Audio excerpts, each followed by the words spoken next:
Well, just about a year and a half ago, we released a video that went over Maxxis's mountain bike tire lineup, and we talked about all their most common and popular mountain bike tires. Maxxis makes a ton of them, and so it's just a confusing topic. It can kind of give you decision paralysis and make it really hard to figure out which Maxxis tire is right for you. So many Maxxis tires to choose from. Do I want something fast rolling, like an Ikon, or a Ardent Race? What about the Dissector? Get something knobbier, like the DHR2? Where's the DHR1? What about the Assegai? I mean, that's got grip. I have an Assegai. I mean, oh geez. Oh my god. Iceman, Forecaster, Assegai, Ikon, DHR2, Dissector. Recon. This is a Rekon Race, right? Cool. Bro! I have an entire guide of Maxxis tires for you.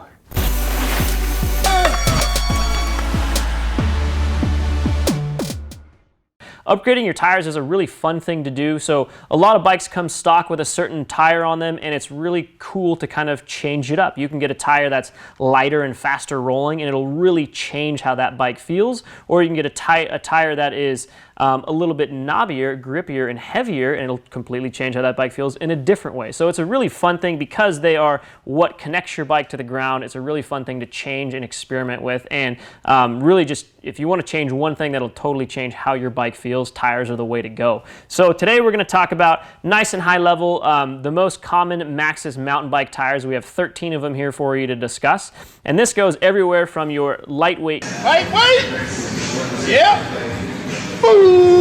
cross-country, fast-rolling, low-traction tires, all the way to your a bit heavier, slower-rolling, knobbier, grippier tires, and which ones those are, what should they do, and which ones are popular. So, off the bat, why we chose Maxxis. By the way, thank you Maxxis for hooking us up with these tires and making it easy for us to make this video, because there's a lot of rubber here on this table. That's what she said. Maxxis is very prominent in North America. It's the most common tire you're going to see on mountain bikes in North America, and they just make a lot of different models, and they're really friggin' good. So it's really hard to beat them. There's a lot of good tires out there these days, but Maxxis is still pretty much reigning king in all way, shape, or forms, and most common that you see out there on the trail. So to talk about some of their more popular models, we're going to go from the lighter weight stuff to the heavier, grippier stuff this direction. The most popular ones that you're going to see on could be hardtails, could be cross-country bikes, whether that's a full suspension cross-country bike, a rigid one, or a hardtail. Most popular ones, Ardent Race, Rekon Race, Rekon, Aspen, and Ikon. So these model tires, as you can tell, the knobs are pretty low on them. They typically have a minimal amount of spacing between the knobs to keep the rolling resistance really good. So this is a lightweight, fast rolling tire. And the reason you would buy this particular type of tire is if you want your bike to be light and fast. That's kind of why you want these tires. And when you compare one cross-country tire to another one, important things to look at are weight of the tire, and also look at tread patterns, and then available sizes, right? So most cross-country light trail bikes are going to range tires about 1.8 to 2.3. Those, again, these tires are not the grippiest tires out there, but that's not really the point, right? You want something grippy, of course, but you are more going, your intention when you buy some of these tires is weight and rolling resistance. You want your bike to be fast and light, and that's what these things are all about. As you step this direction, right, so now you're getting a little bit more aggressive of a bike, a little more suspension travel, and your intention with tires is a little bit more durability and traction. The Forecaster is a really popular one. The Recon, so common like light trail bike, Recon in the front and Rekon Race in the rear. When you hear race on the end, so Rekon Race, the difference between these two things, Rekon's going to be a little bit less racy, less fast and light, and tight, low, fast rolling resistance knobs, and a little bit more traction. So that's the key difference between those two things. So Rekon steps up a little bit more, slightly getting more traction out of that cross-country zone along with your Forecaster. Then as you continue to go that direction, the High Roller 2, so the High Roller is a pretty classic tire that was used on everything from downhill bikes to sort of light trail bikes, just in different widths. So a trail bike might have had like a 2.1 high roll on it back in the day, or a 2.7 high roller on a downhill bike. The high roller 2, they changed up the knob design a little bit, so it's a bit faster rolling, and it's still a very much loved tire. I personally like it as a rear tire. It rolls pretty fast for an enduro / trail bike. So does the Aggressor. So the Aggressor, you see this most commonly on the back of a sort of trail, heavy-duty trail enduro bike, or possibly even a downhill bike. They make this in a lot of good casings. Like this one in my hand is a double down casing, which is not quite a downhill casing, meaning it's the strongest, heaviest casing, but it's not an ultralight single-ply casing. It's somewhere in the middle there, which is really cool. It gives you some opportunity if you're dinging rims or getting flat rear tires. So Aggressor is a killer rear tire you see on a lot of enduro bikes. As you keep going this direction to get even more traction, a little bit different weight, and as you notice, as tires get as the knobs get taller and more spaced apart, they're typically offered in heavier casings, and they're offered in wider sizes. And that's because when your intention for your bike and your cross-country or light trail bike is weight and rolling resistance, you're going to want lower knobs that are more tighter packed, and when your intention is much more traction and durability, you're going to want heavier casing options, and you're going to want taller knobs that are more spaced apart.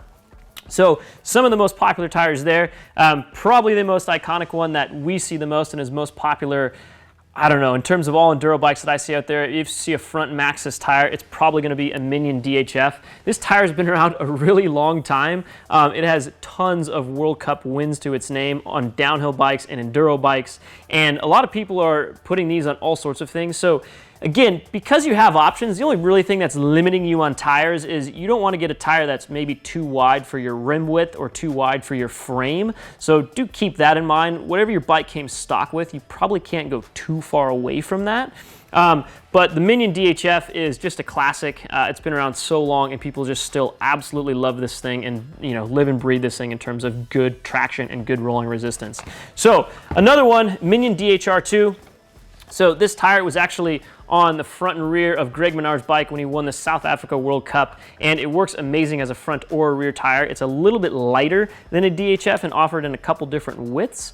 And when I say lighter, I mean like when you compare them in the same sizes. I personally love this as a front tire in all sorts of conditions. I think it's really versatile. The cornering knobs are extremely well. They're actually the exact same cornering knobs in the DHR2 as the DHF, but it rolls a bit faster in my opinion, and it's a bit lighter, like I said. So I really like this tire because it's so versatile. It'll work on my bike when I'm riding out here locally in Southern California on super dry, loose over hard pack stuff. And then it also worked last week. I was on a mountain bike trip hosted by New Zealand Mountain Biking and riding routes and mud, and the thing cleared mud really well. And I feel like it does clear mud better than the DHF. You might be wondering with a lot of these, which one's better than the other, especially when they get really similar. So if you were to compare something like a DHR to an Ardent Race or a Rekon Race, it's not really, that's kind of apples and oranges. Those are lightweight, fast rolling cross-country tires, and this is a heavier duty, more traction focused, durability focused tire. So that's apples and oranges. When you're comparing something like a DHF and a DHR2, that's where a lot of people get stuck and they're wondering which one's better.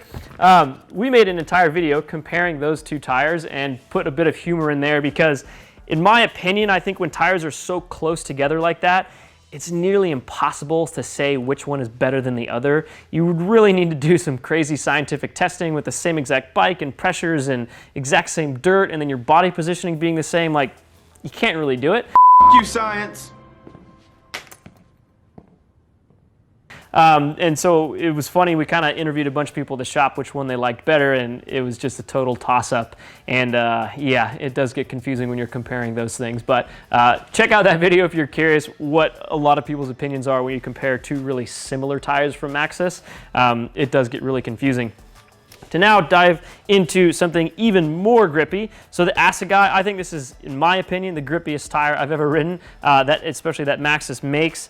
And this tire was developed with Greg Minnaar, the guy who I mentioned earlier. He's a kind of a famous, they call him the GOAT.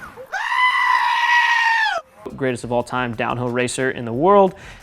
He worked with Maxxis to develop this thing. It has a crazy amount of traction, and the whole goal of this tire was purely traction for downhill racing. So it's not the fastest rolling, it's not the lightest tire, but traction is just utterly insane on this thing, and it works really well in a lot of conditions. Does it clear mud better than a DHR2? Maybe not, but debatable, who knows, hard to tell. Check out the video we made specifically on the Assegai tire, and also the one Maxxis released all about the tire as well, so you can kind of understand the development and how they were utilizing and testing that thing. So one other tire to not forget about, and this one I have on the wheel for my bike. I actually was running this tire in the front, but I recently put it on the rear when I went to New Zealand on that trip I just talked about. This is the Dissector. This is a really new tire from Maxxis that they just came out with a few months ago. We released a video just on this tire because it's kind of interesting. They developed it with Troy Brosnan, another downhill racer, and this sits somewhere in between, in my opinion at least, somewhere in between like a Aggressor High Roller 2 and a DHR2 DHF, somewhere in between there.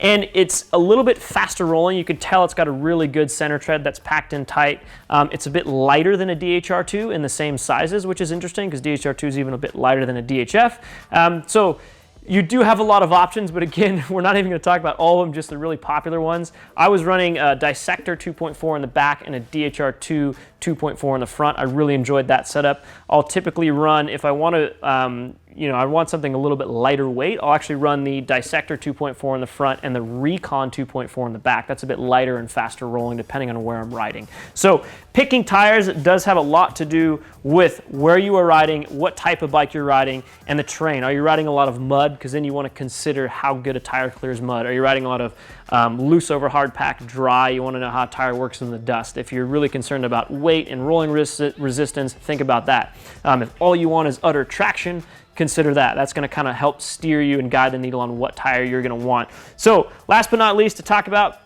this is the Shorty.